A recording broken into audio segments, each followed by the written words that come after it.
And a good Saturday morning to you. Welcome once again to Health Matters with Dr. Jim Warner of Warner Chiropractic, located at 4855 East State Street in Rockford, Illinois, in the Manhattan Plaza. And we're going to continue this week talking about what we were talking about last week, neck pain that can also become pain in the arm, and maybe talk a little bit more about some exercises that might help you today. And let's continue on here, Dr. Jim. Yes, well, let's just repeat a little bit from last week, Fred. And we said last week that people can have a neck problem that is causing arm pain. And so sometimes people come in with arm pain, and there's really nothing wrong with the arm itself. It's actually coming from the neck. And if you just treat the arm, you're not going to fix the problem. Now, in some cases, a person will have an arm problem, a tendonitis, or some type of pain that is localized. Yes, that might be from an accident. That might be playing too much golf, working in a garden, snow shoveling, whatever it might be. There may be some type of trauma or injury or so that that affects that arm. But many times, Fred, and probably most of the time, there's some neck involvement also, because the nerves to the arm come from the neck. So if you pinch a nerve in the neck, it will affect not just the neck, but also the arms. Now, if we'd mentioned briefly about last week about a heart problem can sometimes cause a pain down your arm, especially the left arm. But when a person has a neck problem, if it's not really an acute pain, it normally wouldn't be a heart problem, would it? It's normally not a heart problem, but we did mention last week, always get it checked. Make sure. And in our office, that's one thing that we do. We will not treat a heart problem and think that it's a neck problem or so, you know. Right. So we always make sure that we're treating the proper ailment here. Now, when it is neck pain, arm pain involvement here, normally, Fred, there's some pinching of the nerves that come there. It can be pinched in the neck itself. It can be pinched around the collarbone. There's different areas where this nerve can be pinched.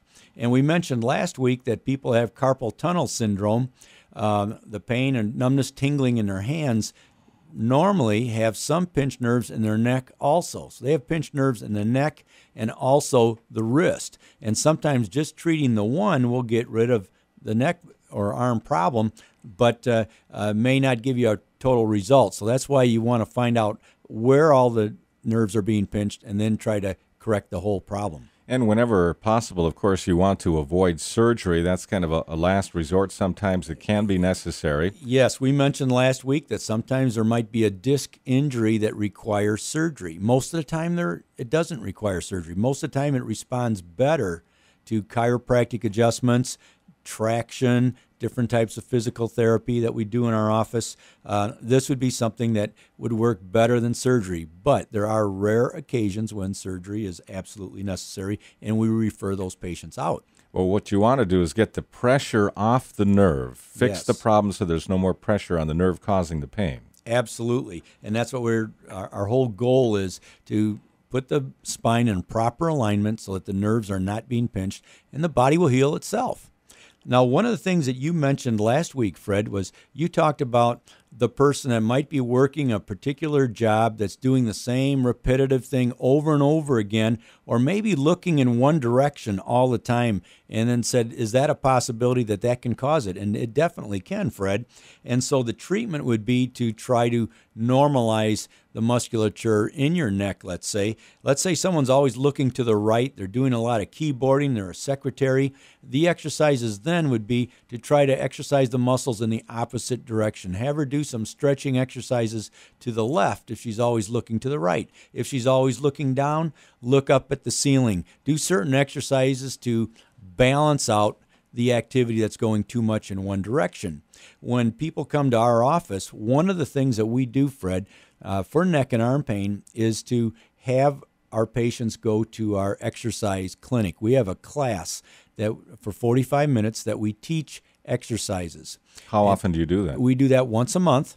There's a specific class. We send all our new patients to this class, and there's an exercise specialist that teaches our patients how to exercise their neck and their lower back. So if there is too much activity in one direction, we show them the exercises that they need to do to bring balance to their spine.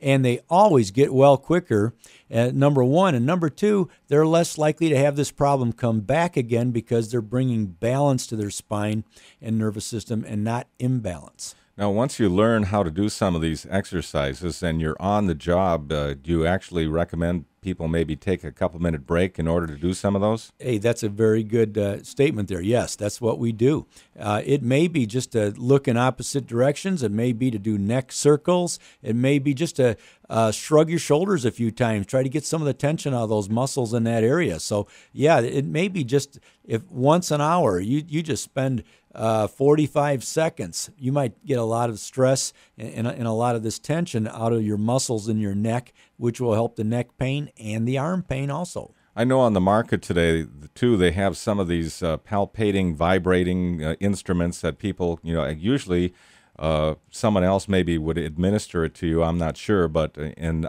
also putting your hands on someone's shoulders and massaging there, I'm sure all of that would help release some of that. That's all excellent. That's all excellent to do. And one of the things we frequently do is teach people about how you can do that at home, or bring your spouse with, and we'll show your spouse where to do this type of massage that's going to bring a big help in neck and arm pain. Another thing, Fred, we find a lot of times people, they may sleep with 2 or 3 pillows, or they may be falling asleep on their sofa watching TV and they got their head, in a weird angle. I've heard many stories of people waking up with a stiff neck because they slept wrong. Yeah, and if you do that year after year, sometimes people do that, you can have some severe neck and arm problems result from this, and it's just from some goofy habit that you've been doing. It's hard to change those types. It is hard. That's the hardest thing. I sometimes have to threaten people that I'm going to show up at their doorstep and try to catch them. I'm going to peek in their window to see if they're doing that. Just kidding, Fred. We don't do that.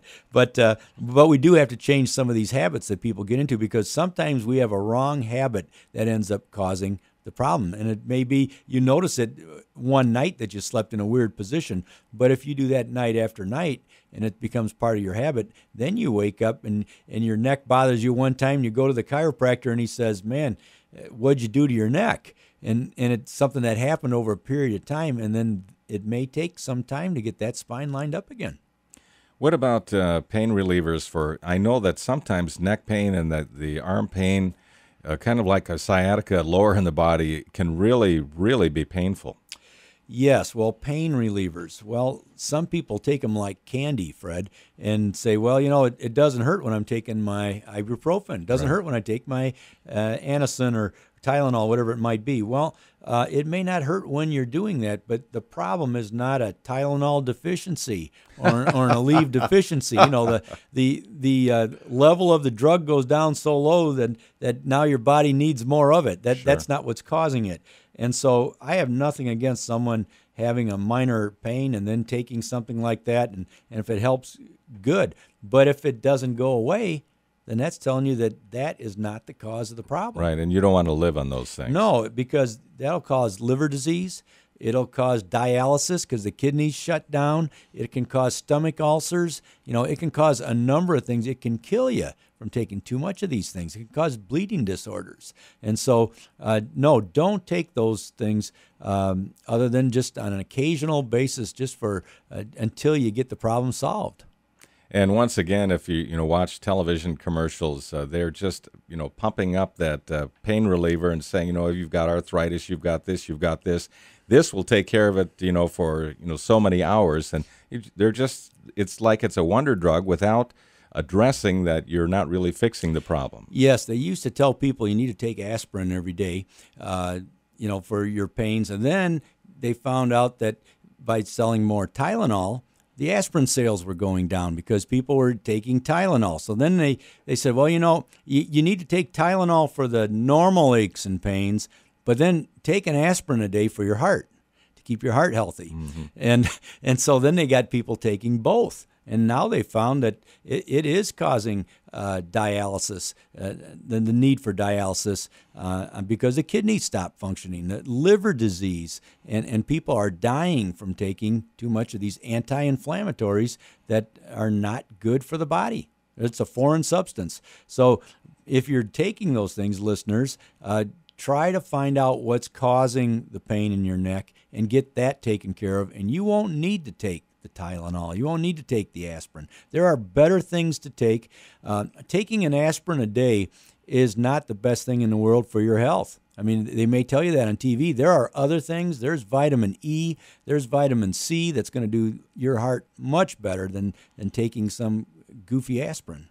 And, of course, natural supplements are far superior to some of those anti-inflammatories, steroid-type drugs, and all different kinds of things that are on the market now. Yeah, I mean, taking it once again is not bad, but when you have to take it on a regular basis, there is something wrong. And if you don't fix it, it could eventually kill you. Well, we've been talking about how exercises can help maintain your health once you've got the problem corrected at the chiropractor, and it's also good preventative maintenance as well. Absolutely. We have people take these exercises home with them, and we teach them in the class, but then they do them at home on a regular basis. And I see people years later that come up to me and say, Dr. Warner, I came to you because my neck or my back was bothering me, and I've been doing those exercises now for 8 years now, and I'm still doing well. I just wanted to let you know that. I have people come up to me frequently, Fred, I don't know, once a week, once a month, or something like that, where people just come up every once in a while and just say, hey, I just want to let you know that things are going well. They drive by the office, stop in, and tell me that sometimes. Well, that's good, and of course, it's great to get the feedback. I know I have a brother over in the Minneapolis area who went to a chiropractor years ago, had severe back problems, and he put him on an exercise regimen, and he's been faithful even to this day, and he hasn't had any more back problems. Yes. Well, see, one of the things, Fred, there are normal curves and abnormal curves in the body, and if you exercise in such a way to help the normal curves in your spine, it'll do wonders for keeping your spine healthy. And so that's where our exercise program is geared. It's for helping these normal curves in the body. And all of our patients do it. If there's a listener that would be interested in attending one of our exercise classes, they could contact our office, and we'd be glad to tell them how they can be part of that exercise class. All right. Well, we need to give them the instructions then on how to find your office. Yes, they can call us at 815-398-8111, and we also have a web page, www.warnerchiro.com, and people can contact us and ask for our free neck pain index. Neck pain index. All right. Well, we've covered this situation, and I know that it will be of help to many listeners. And if they want to stop by and see you, they need to call for an appointment. But where are you located? At 4855 East State Street, Rockford. All right. Dr. Jim Warner of Warner Chiropractic, thank you so much. Have a great day. And that's going to do it today for Health Matters.